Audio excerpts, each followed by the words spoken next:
Yeah, she said, "I'll see you in court," I Yeah, think. and so here they are. If you're gonna challenge Trump to see you in court, you're gonna see him in court.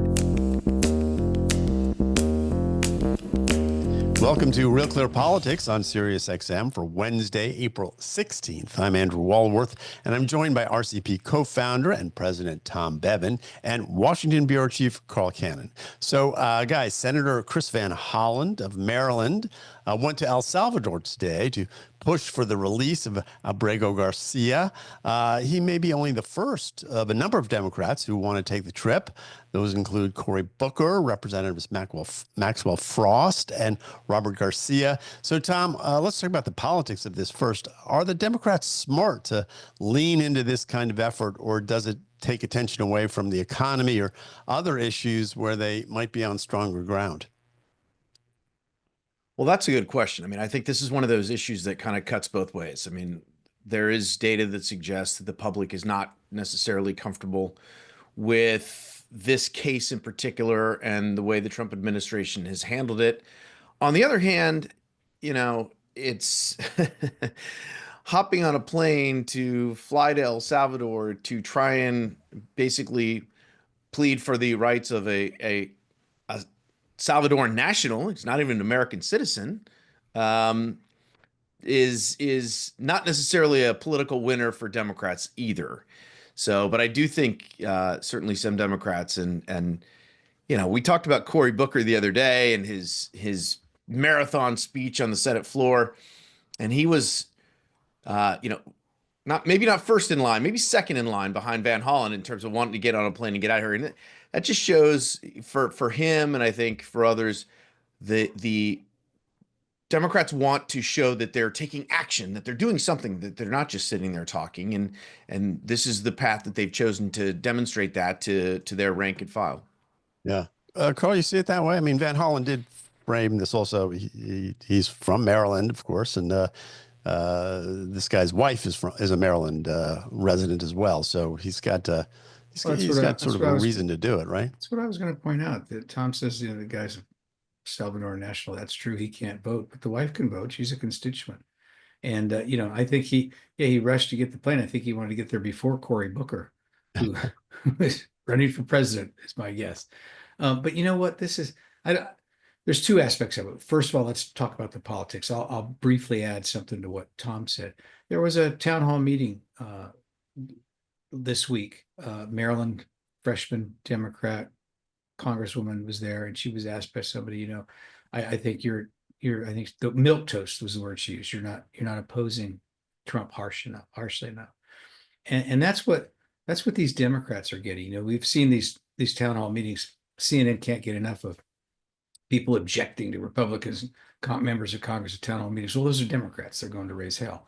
But they're also going to Democratic meetings, these liberal activists, and they're holding the Democrats' feet to the fire and say you need to do more. So I think to be a Democrat in good standing these days, you have to show opposition to various aspects of the Trump regime.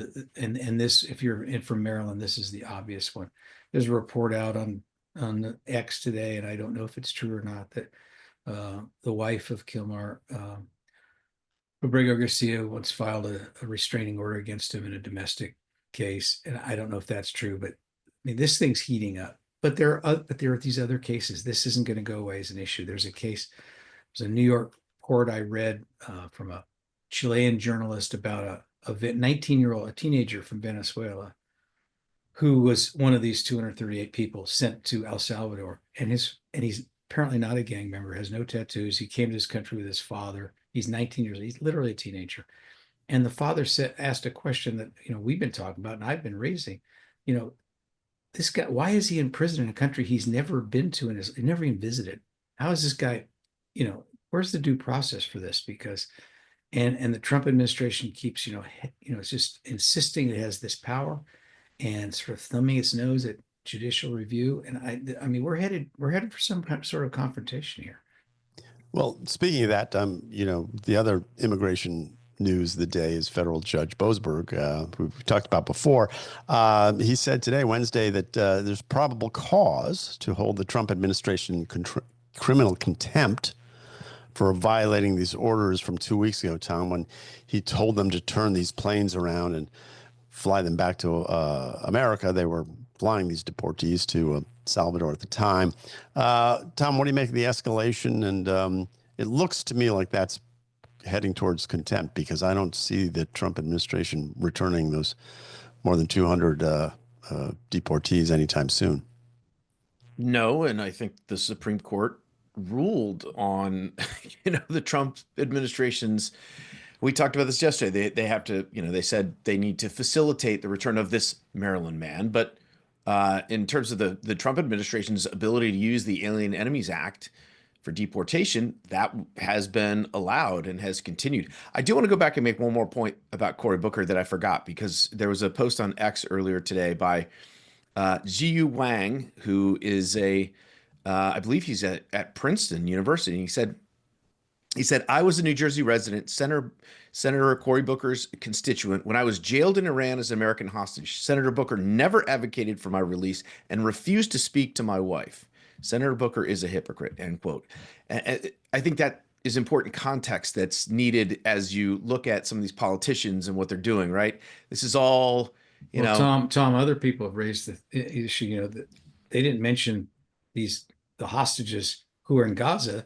They didn't I don't know get on a plane and fly over there. There were American citizens being held, right? That's right. That's right. So let's make sure we get the context surrounding all of these Democrats that are rushing off to El Salvador to try and rescue this guy who, again, is alleged to be an MS-13 gang member. That seems to be somewhat in dispute, but certainly it has been part of previous court filings. And so whatever. But as to Boasberg, look, he, in my mind, has been somewhat discredited in the sense that he, his daughter is an, activist for illegal immigrants. I mean, he probably should have recused himself, quite honestly. He shouldn't have, maybe shouldn't have been involved in this case in the first place. But he did get involved. He did sort of overstep his bounds, I think, and now seems to be just kind of pushing, and the Trump administration, to your point, Andy, is pushing back, and neither one of them seems to back down. So we may actually be headed for another sort of judicial, Article 1, Article 2 car wreck here. But Boasberg is the one who's been sort of instigating this, in my opinion, with his original decision. Well, I want to talk about another Democrat.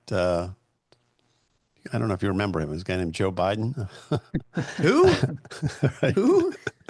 Well, he made a little bit of news yesterday. He gave a speech in Chicago. He bashed Trump on Social Security. Here's a little bit of what he had to say. Why are these guys taking aim at Social Security now? Well, they're following that old line from tech startups. The quote is, move fast, break things. Well, they're certainly breaking things. They're shooting first and aiming later. And as a result, the result is a lot of needless pain and sleepless nights. Carl, did your thrill go up your leg? I mean, were you back in the back in the day? The line that occurred to me was not that line, but an old line from a country song. You may remember it, Andy. How can I miss you when you won't go away? Right, yes. Yeah, Tom, are the Democrats happy to have their former president back into the limelight? I don't think this is what they want, quite honestly. But, the reports are that Joe, and particularly Jill, Please, Dr. Jill. Dr. Jill. We're eager to get back in the fray and advocate on behalf of Democrats and against the Trump administration. But honestly, this was just a reminder of a presidential campaign that was in many ways sort of a fraud, right? I mean, that we found out, and now we're learning more about how badly the public was misled and lied to, and the media sort of played along with it until it was no longer possible to sort of hide what what was going on there. And so, yeah, this is not good for Democrats. I don't think they want to see Joe Biden out. I'll be interested to see how much he continues to put himself out there. We'll see what sort of response he gets. But, there used to be a day where, presidents, once they lost, I think even Trump, after he lost, went away for longer than like 3 months. I mean, Well, let's not bring him into it. He never stopped running and he never acknowledged he lost. But how about George W. Bush? He's the exemplar, Yeah. right? Doesn't he look better every day, Tom, Andy? Yes, he has stayed out of politics Yeah. and for the most part stayed out of the fray. And I think that used to be the norm. And I think it's a good thing for you don't want previous presidents criticizing current presidents and playing those sorts of games. No, but Bush has done a lot of good work for disabled veterans, and I agree with Carl. I think he's been a pretty good former president. Carl, what we expect is for them to write a book, make some speeches. Maybe Joe should take up painting like W did. Like his son. Well, Hunter does that, yeah. Hunter's the Van Gogh in the film. That grift has already been taken. But Carl, what you expect also is that he's be out raising money for his library. Apparently, he's not spending a lot of time doing that. I don't know why, but it is kind of interesting that he's sort of weighing back in with what really seemed to me to be a campaign speech, Carl. I mean, it was all politics all the time, right? Yeah, I didn't understand the purpose of it. The things he said about Social Security are certainly defensible. I agree with him, but it was hard to ascertain for me what the goal of this was, what he's trying to accomplish, how he's trying to set himself up, how he's trying to be seen. Look, all presidents, when they leave office, and Jimmy Carter was called, by Democrats in the press, the greatest ex-president ever. I mean, and I just nominated George W. Bush. The greatest ex-president actually was Herbert Hoover, because he saved millions of lives in Europe with them, but they see themselves being talked about. And for the first time, and in Biden's case, this guy ran for Senate. What was he, 29 years old, Andy? He's now in his 80s. And he sees all these things being said about him. And it's just human nature to want to answer some of them back. Yeah, I guess. Well, we'll see if we hear more from him in the months ahead. Anyway, you're listening to Real Clear Politics on Sirius XM. I'm Andrew Walworth. I'm here with Carl and Tom. Don't go away. We'll be back right after this. Welcome back to Real Clear Politics on Sirius XM. I'm Andrew Walworth. I'm here with Tom Bevan and Carl Cannon. And gentlemen, Attorney General Pam Bondi announced today, Wednesday, that the Justice Department went ahead and filed suit against Maine. The lawsuit alleges that Maine's policy on transgender athletes in women's sports violates Title IX. Tom, it looks like Maine is one of the few states, or the first of a few states that the administration plans to go after. Minnesota and California may be next. Maine Governor Janet Mills says she's going to fight back. What do you make of the suit, and what do you make of Mills' response? Well, I think the administration they've been pretty serious about this stuff. And, this all stemmed from that meeting in the Oval Office when Trump was speaking to the governors, and he mentioned the LGBTQ stuff, and Janet Mills piped up and said something smart to him, and Trump said, well, we'll see you in court, or she said, maybe we'll see you in court. And yeah, she said, I'll see you in court. Yeah. And so here they are. If you're going to challenge Trump to see you in court, you're going to see him in court. And that's what's happening. And look, I thought, the press conference itself, Riley Gaines, her speech that she gave, I thought was very powerful. She's been a very powerful advocate on behalf of women athletes around the country. And she said, she's been all over the country for the last 2 years talking to girls and women and parents about this issue who've been involved and have been, either lost scholarships or podium spots or whatever, have been in locker rooms where they've been, put in bad situations. It's a compelling thing. And again, this is an 80-20 issue. I mean, even a majority of Democrats don't think it's fair that biological males should be participating in sports with biological females. And the Democrats continue to go to the mattresses on this and they're not winning in the battle of public opinion, even though Janet Mills seems to think that this is the hill she wants to die on. And that's the other thing Trump said to her on that day. He's like, well, we'll see how you do in winning re-election. Made some crack about her being maybe her last chance as governor. So we'll see whether that actually comes to pass as well. But yeah, it's not a winning issue for Democrats. Well, Carl, what Mills says, is there's only 2 transgender athletes in Maine public school sports, I guess. And so what's the big deal? That's her argument. And the second is that this is sort of overreach, that basically 2 transgender athletes, and they're cutting off all sorts of aid for school lunches and all sorts of things that most people think the federal government should be doing in terms of helping these public schools in Maine. Well, as far as her arguments go, I agree with both of them. If there's only two transgender athletes in Maine, you can think of more important things for Pam Bondi to be doing, like 100 more important things. And and I normally and there obviously is more important issues for the federal government vis-a-vis Maine. So I kind of I think a lot of people would disagree with you on I on disagree that, with but go that. ahead. Well, I haven't. Well, let me make my point before you disagree, because you're going to want to disagree with the whole thing, not just not my preamble. But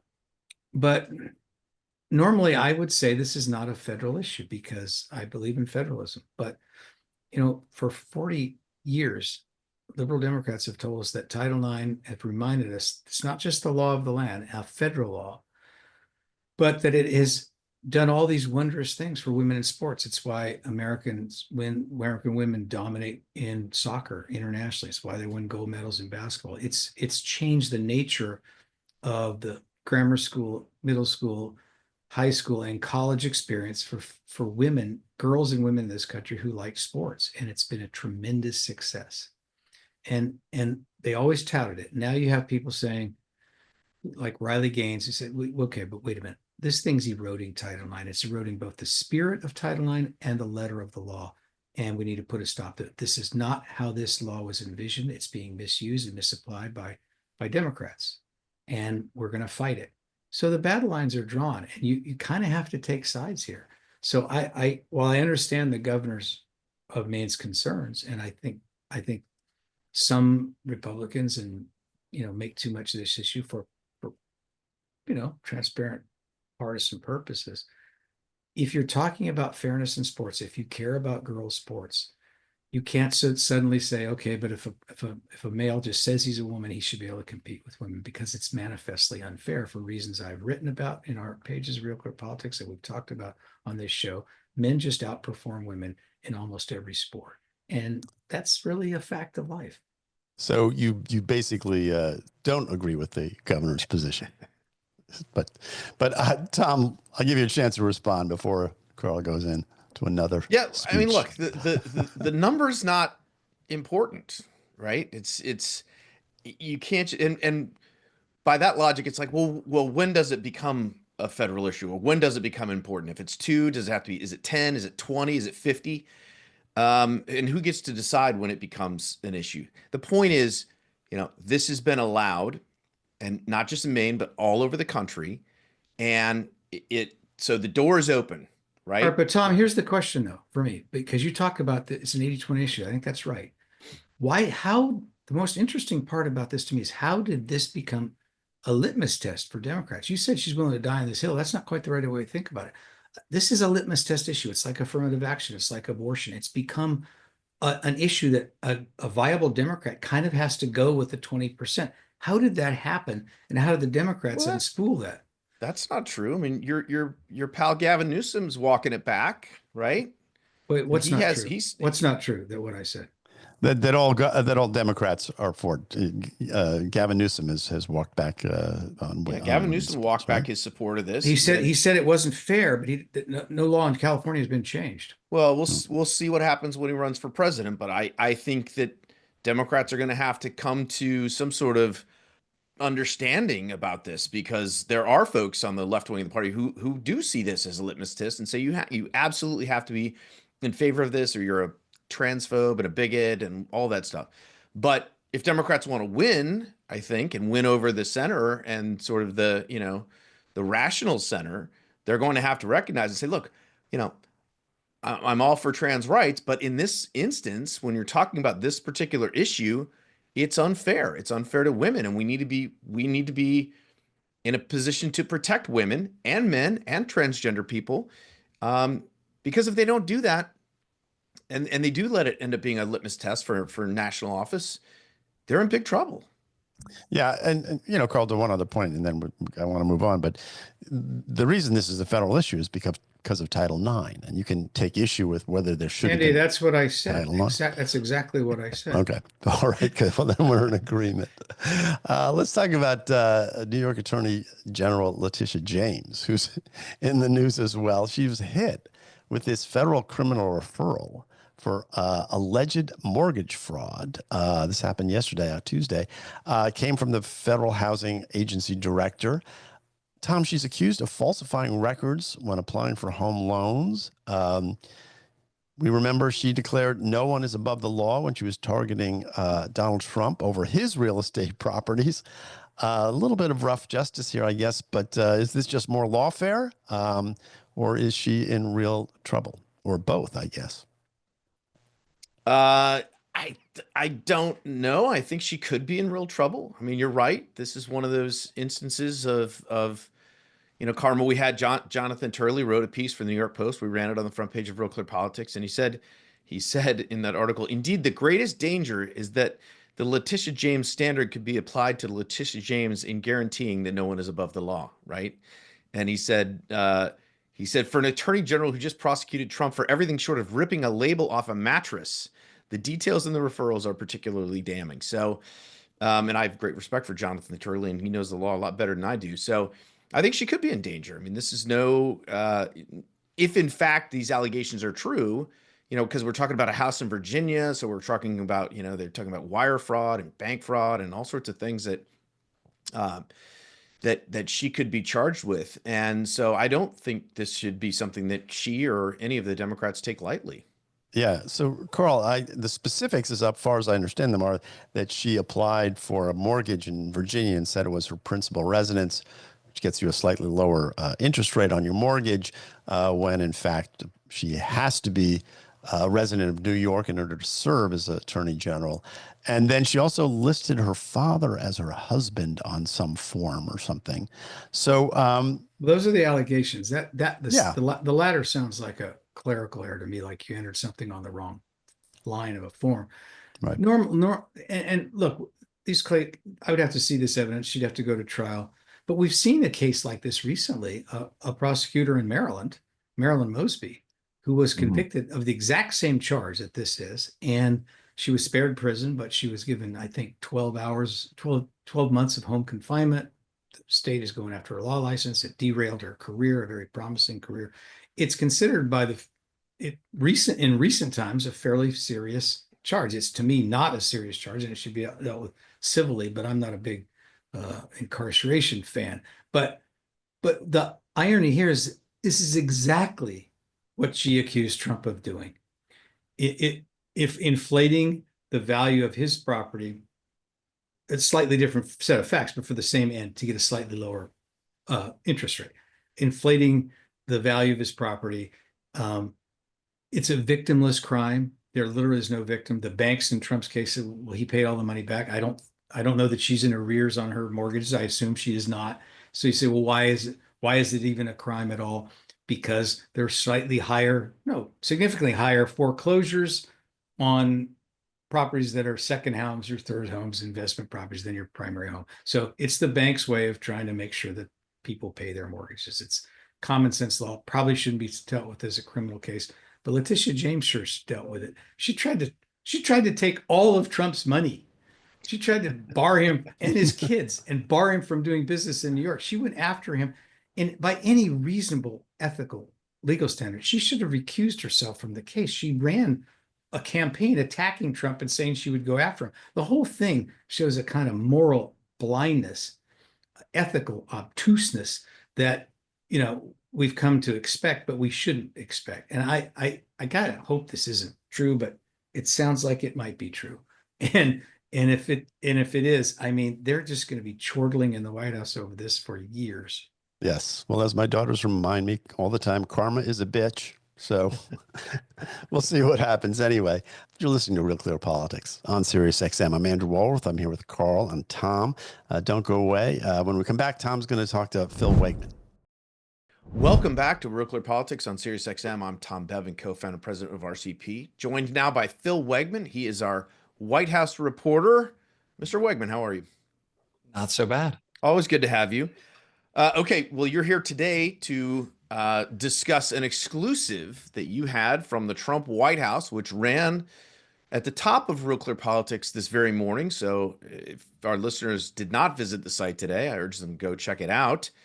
And it is about the Trump administration's plan to overhaul the ESA, the Endangered Species Act, Phil. So give us a little bit background on why this was, a priority for the Trump administration and what they hope to gain from this. So it's no secret that Donald Trump has long been frustrated by red tape of the green variety. He was on Joe Rogan's podcast during the campaign saying that environmental regulation is a killer. And one of the very first things he did when he entered office is through executive order, roll back more than 80 of Joe Biden's climate and environmental rules. But what I was told by my sources in the administration and the White House, that by changing the Endangered Species Act, something that all of us are familiar with, that has been on the books for over 50 years at this point, that they're going to be able to make seismic and immediate changes to the ability for business to build in this country. This change in environmental regulation, it goes hand in hand with the White House push to reindustrialize the country and to try and grow the economy. And so you mentioned in here, Phil, that this is basically all comes down to one word, the definition of one word, and that word is harm. Explain. Yeah, so under the Endangered Species Act, the statute explains that harm can be any number of things. But what happened in the decades since is that you had a lot of federal agencies like the U.S. Fish and Wildlife Service saying, if you only protect these endangered animals and these endangered plants on public land, but you don't protect them on private land, that's essentially like playing the piano, but only with the black keys. You have to have a comprehensive protection regime here. And in a Supreme Court case in Babbitt versus Sweetwater Homes in 1995, when I was all of 3 years old, the Supreme Court basically deferred to these administrative agencies. As a result, conservatives and business leaders, they've been very disappointed because if you have a spotted owl land on your property, if you have, even some of these rare shrubs pop up here and there, that can really be an impediment to construction. And so what the White House is going to do is they are going to redefine harm, not as something that would harm a habitat, but instead they're going to define harm in terms of the common law definition of take, which is more in line of hunt, trap, try and capture. They're going to be focusing on protecting the individual animal, not the habitat. And so the thinking is that, right, as you mentioned, so got a spotted owl, right, lives, somewhere that won't necessarily preclude people from building on that property, but you still won't be able to obviously kill or capture the spotted owl. I mean, that seems to be as you mentioned, a seismic change. I mean, it's semantics, but at the same time, it seems like a pretty significant shift. Yeah, hunting the spotted owl, that's a bridge too far, even for this administration. I was talking to, White House source who cautioned that even if the Endangered Species Act is changed, and it has to go through the rulemaking process and legal challenges are expected, but even if the Endangered Species Act is changed, there are all sorts of other environmental rules on the books, like, for instance, the Waters of the United States rule that could still protect some of these endangered species.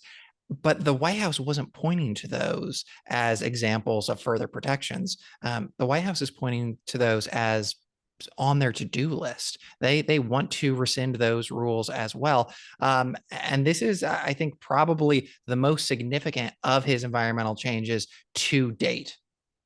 And so you mentioned this has to go through the sort of normal process, which could, I assume, take years, right? I mean, this is not something that's going to be done overnight.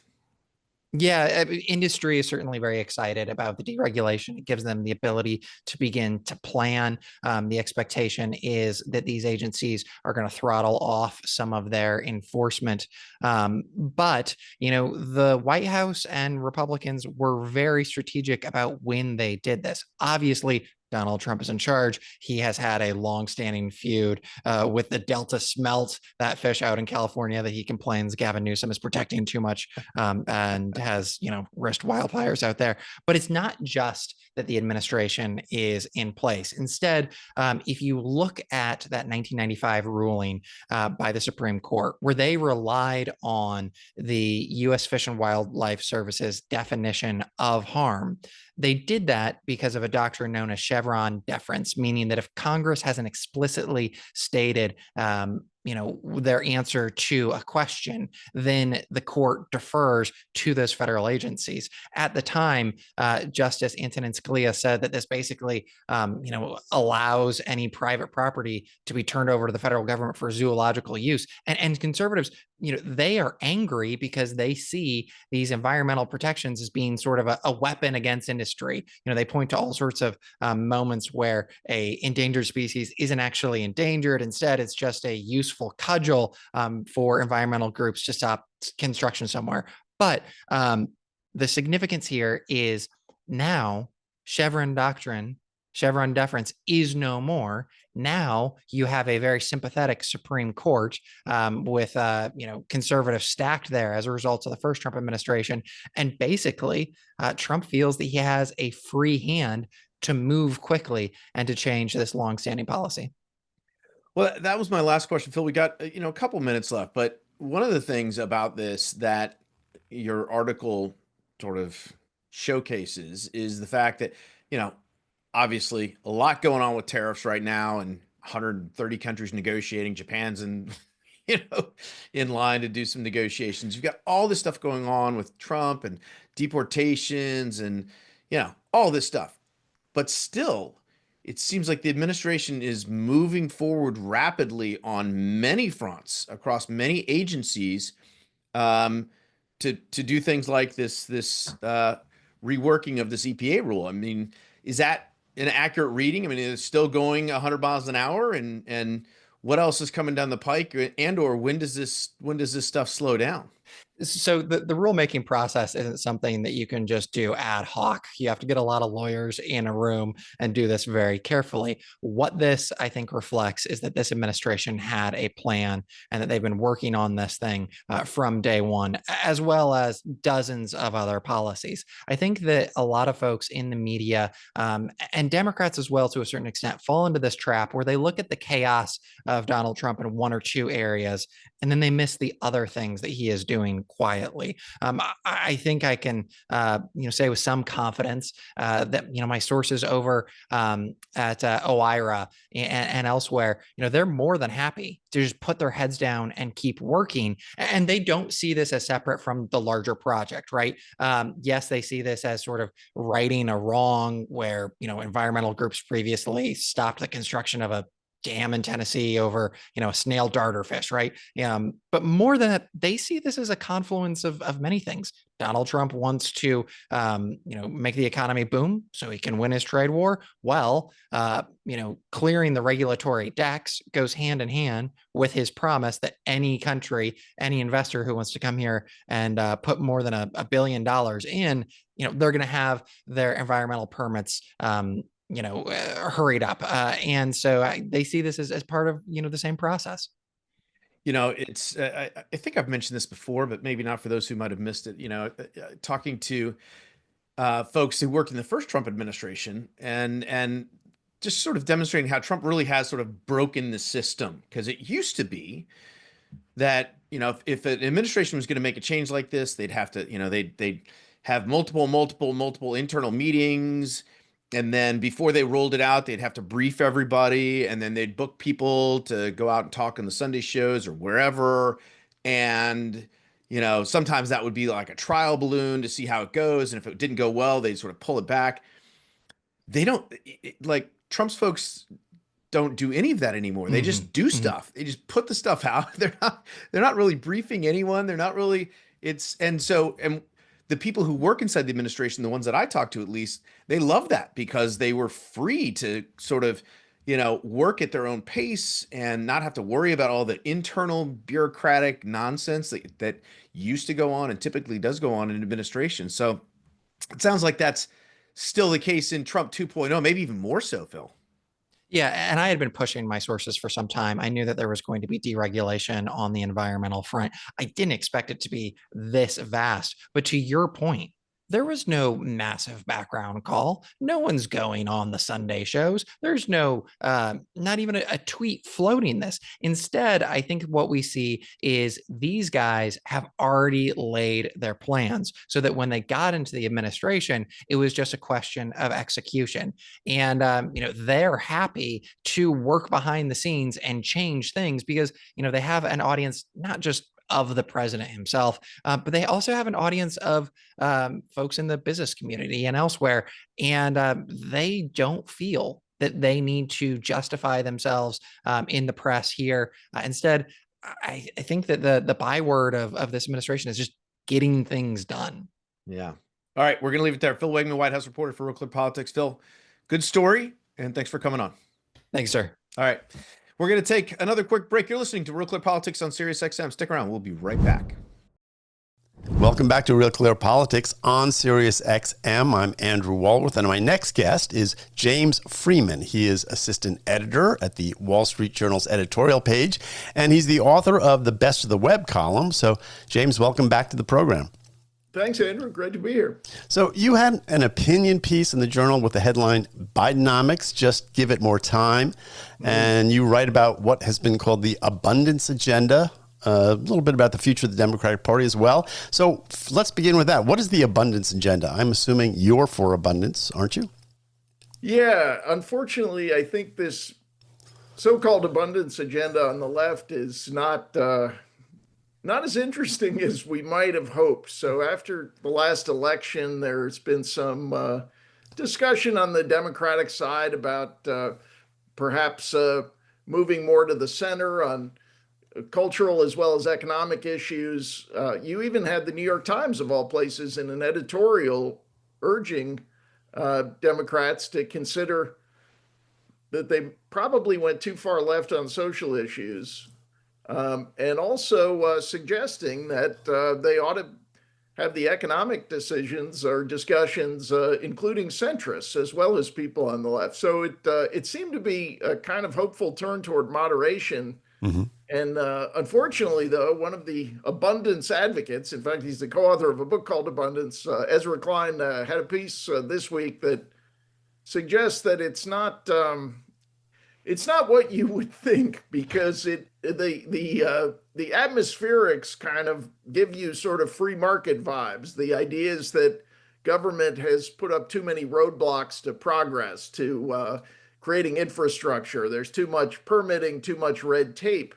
And all of this, I think, sounds appealing to people in the middle, or people who tend to like small, limited government, people who like free markets and letting them run. But he's mainly talking about taking away impediments to growing government programs. And so that's, I think, what's disappointing. His co-author, I think, is maybe less partisan and ideological. So right. So that's Derek Thompson. He's a staff writer at the Atlantic. Right. And we should say Ezra Klein is a columnist at the New York Times. And that's right. Very prominent writers from the sort of left of center position. So this book, Abundance, has made kind of a splash.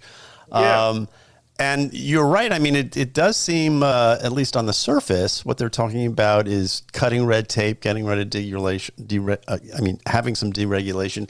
They talk especially about the housing market, because they point to places like San Francisco where it's hard to build stuff. But I guess your point is that it's what? It's that they don't really mean it, or that they? Well, I mean, what's your argument? Because it sounded to me when I heard about it and looked at the book, it was like, well, okay, this would make James Freeman happy if anybody would be happy about this. Yeah, I guess I should give them credit. I think they've pointed out a lot of legitimate problems, and obviously it's not easy to build housing in California. That's a problem. That's an issue that has a lot to do with local regulation, also state regulation. They point out various Biden programs that didn't deliver as hoped. The most prominent one, an effort to bring rural broadband to various parts of the country. Oh, I remember this. Yeah. And I think Klein has made a good case against the success of the program. 40-some billion spent and essentially nothing to show for it. I guess it's then, what do you conclude that you would hope there was a little more new thinking on that side of the political spectrum, because the answer, I think, for most people would be, well, maybe we ought to consider not having big government directed programs and allowing markets, as they have done with broadband and lots of other technologies, to spread them more quickly and efficiently and at lower prices. But that's not really the takeaway from at least how he's now describing this agenda in the New York Times. It's really a message that such government programs need to grow faster. And how do we grow them faster, and this was maybe the most disappointing part of his Times piece. It was basically lamenting that a lot of the Biden spending programs will end up with his successors getting the credit, if you will. And I think the takeaway, quite obviously, is these things don't work. And, when you look at similar programs that were funded in the Obama era, people aren't jumping to take credit for the various alternative energy ventures, Solyndra, Ivanpah, et cetera, that ended in failure. So, maybe it's baby steps toward acknowledging that central planning has flaws, but for now, the abundance agenda still seems focused on how do we grow government more quickly? Yeah, you're right. I mean, it does seem that because you allude in your piece, or you write about it in your piece, about how there was this thought going around, and one of the reasons why Biden's reelection failed, and then Kamala Harris's failed, was because Biden had a long-term view of things, so that you wouldn't get the sort of the fruits of his efforts. He was thinking decades in the future. I think that was the as opposed. But I guess what your point is that you can say that, but then you look at these programs, they fail, and nobody really does want to take credit for them down the line, including Democrats. No, and the I guess in terms of the substance of what the results will be, the left, and they're getting there. They have to come to terms with the fact that solar and wind energy will not deliver affordable, reliable, consistent, voluminous electricity. That's just not going to happen. I think you're starting to see that. You see Governor Pritzker in Illinois now embracing nuclear power. I think there is a growing realization, even on the left, that you can't fund our energy needs in the future with inefficient technologies. I don't know if we should call them technologies, wind and solar, but they're not going to do it. So that's part of it. But the other issue is the big problem with the Biden spending surge was it contributed to inflation. And I think if these programs had rolled out even faster, you probably would have had even more inflation, as there were more of those federal dollars chasing too few goods in the economy. So I think in terms of the credit or blame, former President Biden is probably lucky that it didn't go even faster, because I think the inflation would have been even worse. But just down the line, you're not going to get the gains from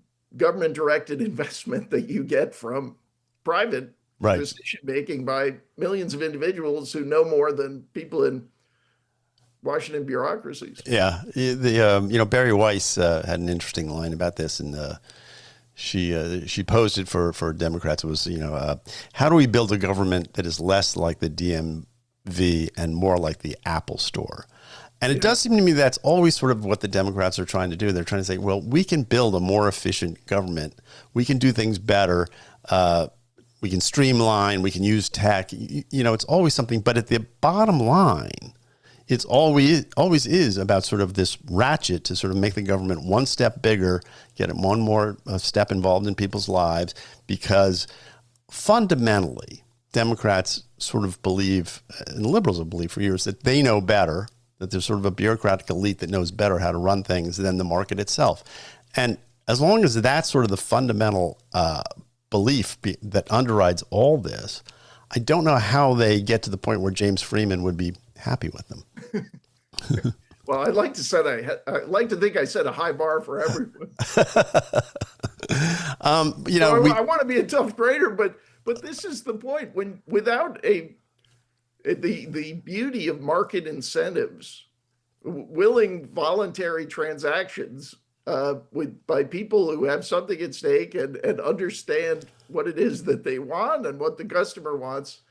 I would say Elon Musk is in danger of the same thing, is focusing on how do we make all of this run better, and not that anyone is against the DMV or any federal agency running better, but without market incentives, it's probably not going to happen. I mean, we've been through this sort of decade after decade, centuries. Central planning doesn't work very well. And there's always an urge to say, well, if we had the right people and if we just did it this way. But the government's been buying lots of IT for decades and a lot of amazing software that, if deployed correctly, wisely, efficiently, would probably give you a more responsive, easier to use experience dealing with federal bureaucracies. But it just doesn't happen because it doesn't have to, right? There's no incentive. There's no incentive. Yeah, right. Well, Jim, we're going to have to leave it there. You've been listening to Real Clear Politics on Sirius XM. I'm Andrew Walworth. I've been talking with Jim Freeman from the Wall Street Journal. It's always great to have him on the program. And that's our show for today. Thank you for listening. On behalf of Carl, Tom, and everyone at Real Clear Politics, have a great evening. We'll see you back here tomorrow.